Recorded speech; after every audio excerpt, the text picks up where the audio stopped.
Então, para analisar esses impactos aí dessas tarifas de Trump, eu recebo ele aqui, eu converso agora com o Gustavo Cruz, que é estrategista-chefe da RB Investimentos. Gustavo, muito boa tarde para você. Obrigada, antes de mais nada, por estar aqui com a gente nesse domingo para falar um pouco mais sobre esse tarifaço do Trump. Pois é, Gustavo, você estava conseguindo ouvir a Priscila aqui atrás? Estava, sim. Essa estratégia seria realmente esse plano de mestre de Donald Trump? Opa, peraí, eu vou fazer isso aqui, vou anunciar essa tarifa, vou causar um tremendo ruído, empresas vão perder bilhões, ações do mercado vão despencar, a galera vai para o Treasury, o Fed vai baixar os juros. Seria realmente isso? Bom, o Warren Buffett já deu só, olha, não tem nada a ver com isso, não. O que você acredito que não. Acredito que não, porque caso não tivesse a discussão das tarifas, o Banco Central ele já conseguiria cortar a taxa de juros. Justamente a discussão das tarifas pode ter postergado esse corte de juros para um passo mais à frente nesse primeiro semestre. Ainda deve ter, mas se a gente pegar o que o Banco Central americano propriamente disse no final de março, eles mencionaram que esperam 2 cortes de juros ao longo do ano. Então, realmente, o Banco Central ainda tem essa discussão. Eles não precisavam desse estímulo para ser forçados.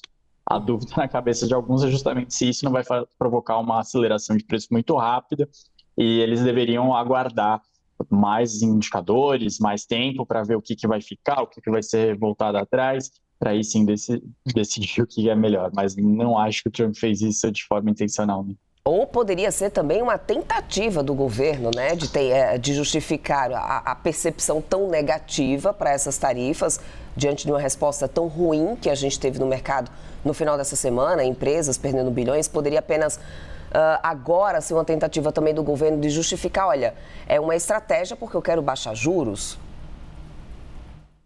Ele pode, obviamente, mencionar isso, mas acredito que ele sempre se baseia no fato de tentar recuperar um emprego industrial que há décadas vem saindo dos Estados Unidos e que tem uma classe média que ganhava salários um pouco mais altos, que hoje trabalha em galpões logísticos, em trabalhos que dão um salário um pouco menor, e eles sonham com a volta desses empregos. O problema é que hoje em dia esses empregos, eles muitas vezes são até automatizados, não é que a gente está substituindo um ser humano por outro ser humano em outra parte do mundo que está aceitando menos dólares. Na verdade, cada vez mais esse emprego já é substituído por um robô.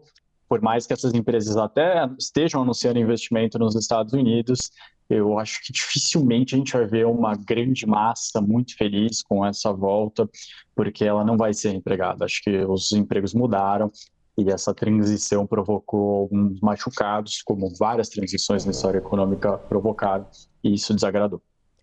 E o desagrado já começa a ser visto nas ruas, né, Gustavo? A gente teve manifestações já ocorrendo lá nos Estados Unidos, a população bastante indignada, inclusive, pedindo para que Trump tire a mão de tudo que está acontecendo, ou seja, dessas tarifas e tudo mais. Como que essa pressão, né, do americano nas ruas contra essa medida tarifária de Donald Trump, e foi bastante gente realmente que foi ali, né, ou seja, chamou a atenção, inclusive isso, o mundo afora isso repercutiu, dessas manifestações hands-off, como eles estavam segurando cartazes, mostrando naquele momento, né, o Gustavo, como que essa pressão interna pode influenciar de alguma forma nas decisões econômicas da nova administração americana de Donald Trump? Você acha que isso pode, de alguma forma, ter um peso importante para Trump, porque ele já antecipou nas redes sociais dele que não vai mudar nenhuma política nesse momento?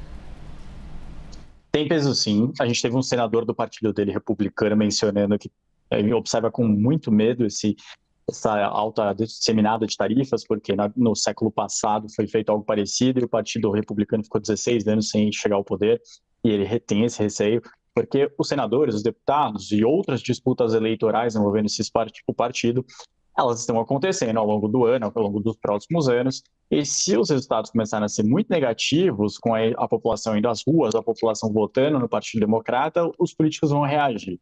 Na semana passada, a gente já teve o Senado americano barrando a questão de tarifa sobre Canadá, mas teria que passar na Câmara e não vai, porque a Câmara é mais alinhada ao presidente Trump. Mas a gente pode ter uma mudança.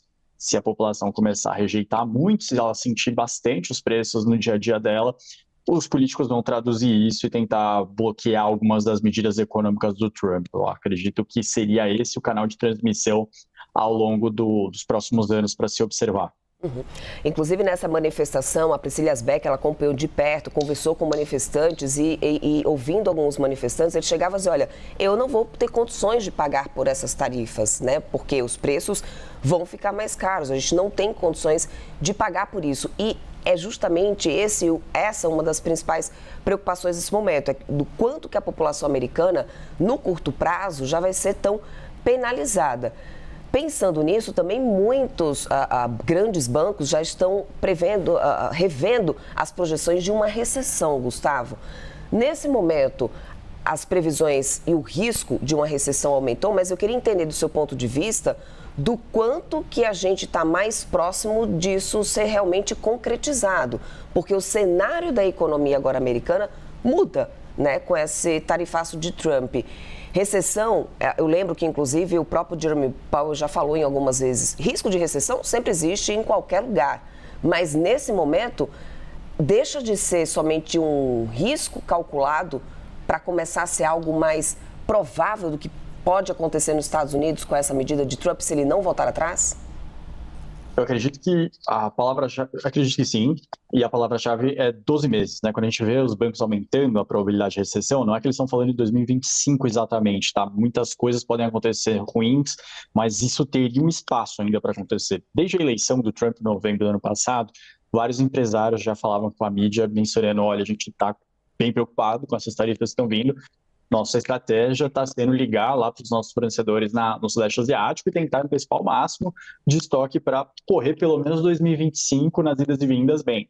Por isso, talvez, eles não sintam tanto assim a escalada de preços nesse primeiro semestre, nos próximos meses. E também tem um outro ponto, que na semana passada a gente viu os preços de petróleo despencarem.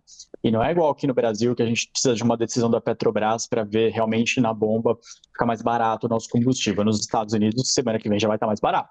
E provavelmente nos dados de inflação de abril vão ser uma surpresa para baixo nos dados de inflação, porque esse elemento ele é bem rápido, ele é bem relevante para o dia a dia da população americana e boa parte dela depende de carros para o seu transporte, não é igual a Europa, outras partes do mundo que tem o transporte público. Então, diante disso, não é que já vai ser um choque de dia zero, mas a gente já pode chegar no final do ano, aí sim, com os empresários, certamente, que estão falando com a mídia, vão repassar. E vão repassar e podem aí sim antecipar demissões, porque eles já sentiram, bom, se agora a realidade é essa, eu já saí da China quando o Trump no primeiro mandato brigou com eles, mandei para outras partes do Sudeste Asiático, agora eu vou ter que pensar esse investimento, se eu vou mandar para o Brasil, se eu vou mandar para o Sul da África, alguma região que não está envolvida em alguma tensão geopolítica, para tentar escapar dessas tarifas extras, porque não é para os Estados Unidos, não tem condições de fabricar por lá, que seria bem mais caro. Então, diante disso, eu entendo que tem, sim, toda essa perspectiva de economia mais fraca, inflação mais alta, só adicionaria esse elemento que não é imediato, porque os próprios empresários americanos esperavam, e porque a gente tem um fator muito relevante, a gasolina muito baixa já para os próximos dias. Mesmo não sendo imediato, é algo que mexe com a economia global, né, Gustavo? Às vezes a gente fala assim, uma recessão dos Estados Unidos parece algo muito distante, mas o que pode representar uma recessão dos Estados Unidos para a economia global, principalmente países emergentes como o Brasil? Como que o Brasil pode sentir isso na pele se realmente Donald Trump não voltar atrás e essas previsões, essas projeções de uma recessão já para 2026 entre realmente em vigor, saia do campo só da projeção? Bom, a gente tem desde empresas que vendem para os Estados Unidos, a gente vê a Embraer vendendo para diversas companhias aéreas americanas ao longo dos últimos anos, isso pode esfriar essa demanda para diante. A gente pode ver as empresas de frigorífico vendendo menos carnes, menos aves, vendendo menos itens realmente de alimentos, das empresas do agro, vendendo menos etanol. Então, diante disso, você pode ter as empresas já dando esse primeiro sinal, lá não vai vir dessa demanda toda que eu estava esperando, mas você tem os efeitos indiretos. Então, se a economia brasileira tem pouco negócio com os Estados Unidos, você tem outros ao redor do mundo que tem bastante negócio com eles, e se os Estados Unidos compram menos para adiante, os outros países também podem comprar menos do Brasil, justamente porque não estão com esse saldo todo de comércio vindo das vendas para os Estados Unidos. Então, diante disso, você pode ter um rearranjo global, nesse primeiro momento um pouco mais negativo, A médio prazo, pode ser que o Brasil até acabe se beneficiando por justamente não estar no centro do conflito. Talvez por isso alertas de todo o aspecto político aqui do Brasil nos últimos anos para que o presidente Lula não se envolvesse em algumas polêmicas que o Brasil não precisava se envolver. E a gente vê que o presidente adotou isso de um ano para cá.